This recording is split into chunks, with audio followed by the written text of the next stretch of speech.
Halo, di sini saya ingin membagikan cerita tentang kehidupan sehari-hari saya di Korea Selatan.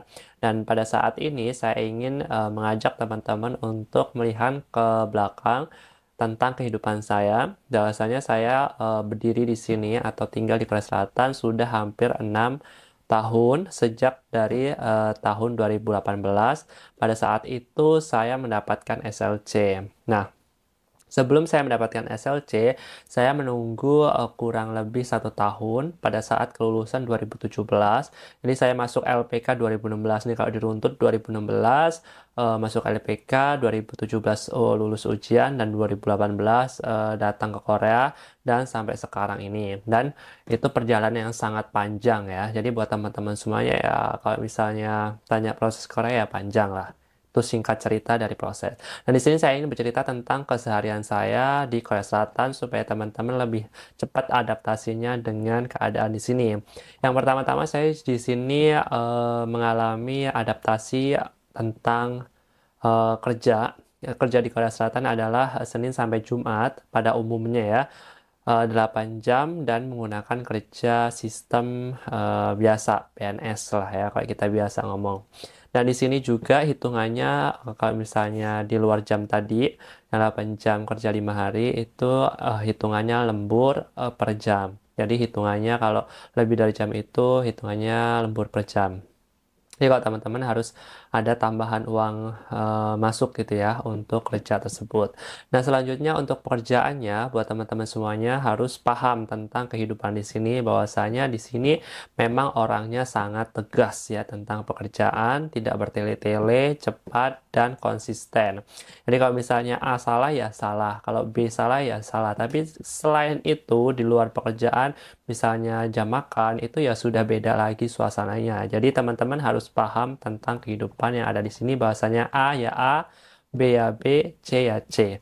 Jadi kalau teman-teman salah ya salah, tapi ada juga teman-teman kita dikarenakan mungkin indikasi karena miskomunikasi tentang bahasa, jadi sehingga banyak orang Korea yang nadanya keras dan perilakunya kurang sopan ya atau alias menggunakan fisik. Dan yang kedua adalah kemungkinan memang orang tersebut mempunyai watak yang keras atau tidak bisa ngomong lah ya bahasa kitanya. Nah, di sini saya ingin membagikan buat teman-teman untuk kalau misalnya kerja kepada orang Korea itu harus tahu kerja yang penting ya. Jadi kalau kita tahu kerja dalam artian ya jangan kita kerjain semua itu enggak, tapi kalau teman-teman difokuskan untuk kerjanya A, ya kerja harus bisa A gitu. Dan B ya B. Kalau misalnya belum tahu, tanya. Kalau misalnya belum tahu banget, ajak mola. Bilang aja kalau belum tahu. Jadi jangan teman-teman mengawat, oh aku masih, oh tadi kayaknya bisa deh, bisa mengawang-awang. Mending baik kalau ragu-ragu itu bilang tidak daripada teman-teman nanti ada sesuatu yang bermasalah dalam kerjaan, baik dari miskomunikasi antara misalnya dari situ mandor dengan teman-teman pekerja, atau yang kedua lebih fatalnya adalah kecelakaan kerja. Jadi teman-teman ini yang pemula itu wajib tahu tentang hal ini karena ya kita tahu ya tentang banyak misleading, tentang banyaknya perpindahan antara pekerja A ke pabrik yang lain. Jadi buat teman-teman semuanya, ini juga mengacu ke teman-teman untuk tidak apa ya namanya menilai bahwasanya di sini itu kerjanya nyaman, enak dan lain sebagainya. Tetap aja kerja E9 bidang manufaktur ini non skill, teman-teman akan menggunakan fisik. Itu paling poin yang paling penting. Jadi teman-teman jangan berhayal atau bagaimanapun. Kalau misalnya ada, ya ada. Tapi tidak secara frontal untuk kita pekerja pemula. Jadi teman-teman harus punya mindset bahwa saya kerja di sini adalah kerja keras gitu ya. Jadi teman-teman harus ingat kalau kita ini adalah di sini pekerja non skill, bukan kerja kantoran ya. Itu yang diingat.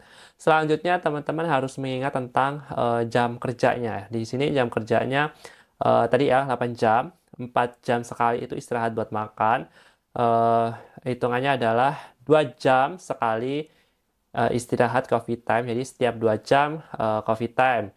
misalkan. Terus 2 jam lagi istirahat buat makan, terus kerja lagi 2 jam lagi, istirahat coffee time 10 menit, dan 2 jam lagi kerja, setelah itu makan. Jadi per 4 jam itu makan, per 2 jam itu coffee time.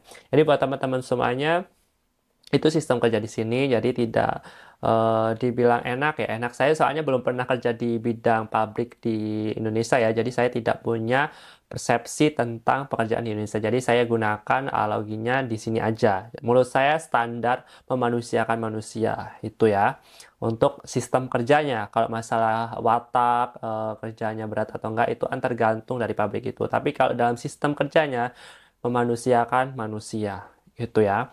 Selanjutnya tentang makanan. Jadi teman-teman harus tahu bahwasanya makanan di Korea Selatan ini memang banyak B2-nya atau hal-hal yang tidak ada rempah-rempahnya kan. Kita punya lidah yang sudah dalam diri kita kayak kurang enak gitu ya. Nah, sejatinya di sini itu rempah-rempahan tidak lengkap seperti halnya Indonesia.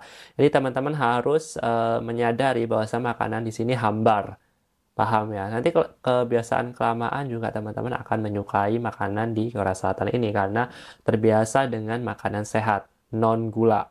Jadi buat teman-teman semuanya, makanan di sini banyak B2-nya. Tadi saya bilang bahwasanya teman-teman harus melihat ini semua dan bertanya kepada si pemilik siktang. Kalau ini teman-teman baru ya, untuk menanyakan apakah ini ada daging babinya atau tidak. Jadi teman-teman jadi lebih mudah untuk komunikasi dengan sekitarnya. Jadi kalau teman-teman misalnya Muslim ya, terutama teman-teman tanya, kalau misalnya nggak ada senior ini ya, kalau ada senior mah gampang apa aja. Tapi kalau nggak ada senior, teman-teman harus tanya kepada pihak siktangnya bahwasanya ada makanan babi nggak. Ini untuk first time teman-teman makan di situ harus tanya.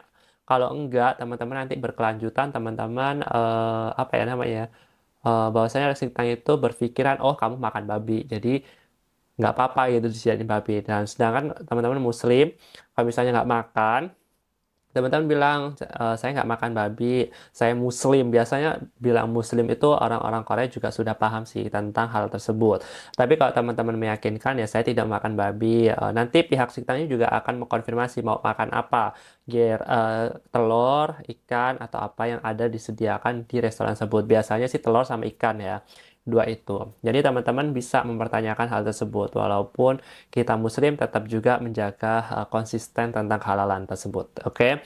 Nah, selanjutnya tentang kehidupan saya sehari-hari ya biasalah kerja ya Senin sampai Jumat. Kalau pulang kerja itu ya saya biasanya lanjut ibadah ya. Lanjut ibadah, setelah itu ya persiapan ibadah dan lain sebagainya tentang bikin konten seperti ini atau ya, lain sebagainya sih, masak kalau kita ingin masak. Kebetulan saya tinggal di sendiri, jadi saya bisa masak sendiri.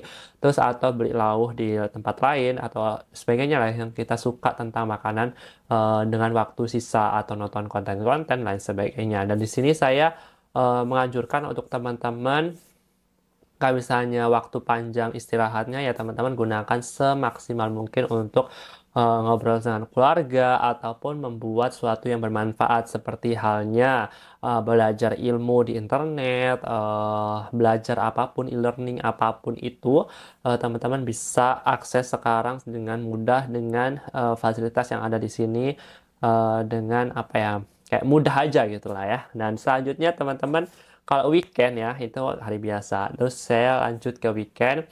Kebiasaan saya sehari-hari ya weekend nongkrong sama teman, maksudnya ngobrol tentang apa plan ke depan. Jadi teman-teman harus punya visi dan misi ya. Hidup ini bukan tentang kebahagiaan saja, tetapi hidup ini adalah tentang sebuah tanggung jawab. Bahwasanya kita di sini ada kita bertanggung jawab atas kebutuhan dalam keluarga, kebutuhan adik kita, kebutuhan apapun itu.